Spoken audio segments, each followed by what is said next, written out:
Pak, bisa diceritakan Pak? Jadi ketemunya di mana Pak? Iya, dari 7 anak ada 2 yang sekarang masih dirawat. 1 tadi saya tidak sempat ngomong karena masih tidur, karena situasinya masih bengkak-bengkak.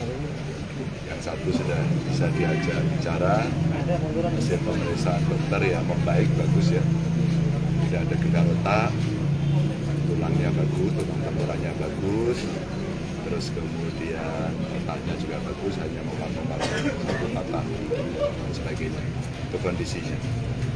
Yang kedua memang tadi saya mendengarkan cerita dari dia. Jadi kejadiannya 1 dia lagi berhenti di lampu merah, tiba-tiba dipukul.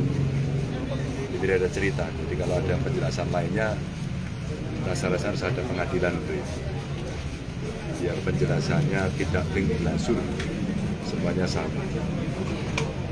Yang kedua juga tadi kita tidak tahu ceritanya seperti apa, karena saya tidak sempat bicara. Tapi yang pertama tadi menceritakan setelah itu dia ditarik ke dalam, dipukuli mereka yang berseragam.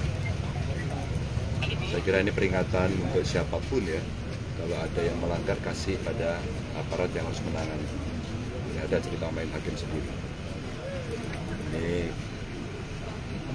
cerita rakyat yang harusnya bisa diingatkan, siapapun tidak boleh mengatasnamakan apapun dengan semena-mena.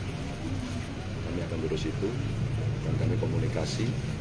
Gubernur Jakarta sudah bicara dengan Pak Panglima TNI dan Kasat, juga sudah komunikasi dengan Pak Pangdam, dan sambutannya baik, jadi agar ada tim dari saya untuk bisa dikomunikasikan terus-menerus mengenai perkembangan, dan kami akan ikuti terus.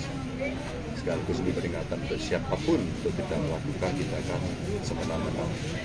Kami juga akan mengingatkan pendukung kami agar mereka juga tertib untuk tidak memancing kemarahan. Karena sebelumnya terjadi juga kejadian di Jogja, ada yang meninggal. Jadi cerita-cerita ini harus dijadikan contoh untuk tidak boleh terulang lagi. Itu kira-kira. Pak Ganjar, ada pesan nggak dari keluarga korban Pak? Kenapa? Ada pesan khusus nggak dari keluarga korban pengen bantu? Ya, yang satu ini yatim piatu tadi ya. Jadi keluarga hanya ya pasrah saja. Saya terima kasih sama teman-teman di Boyolali, sama tim yang semua sudah ngurus lah, membuat tenang, tidak hanya keluarganya gitu ya. Yang lain ya, saya pesankan untuk anu aja, dirawat dan dari keluarganya tidak hanya sekedar bercerita, tidak ada sifatnya spesial. Untuk biaya korban gimana Pak? Pak, izin Pak, untuk biaya korban gimana Pak? Urus semuanya. Rata-rata untuk lukanya gimana aja, dan apakah ada hanya pukulan pakai tangan atau ada benda-benda yang dipukul juga? Enggak, saya enggak melihat, hanya dia dipukuli. Saya tanya dipukuli pakai apa? Tangan Pak, ada kakinya enggak ada Pak, gitu aja. Dia tidak menyebut yang lain. Tapi ini kan dari apa yang dia alami ya setelah dia diseret masuk itu. Artinya semuanya dipukul di dalam markas itu Pak ya? Enggak, dari luar sampai ke dalam.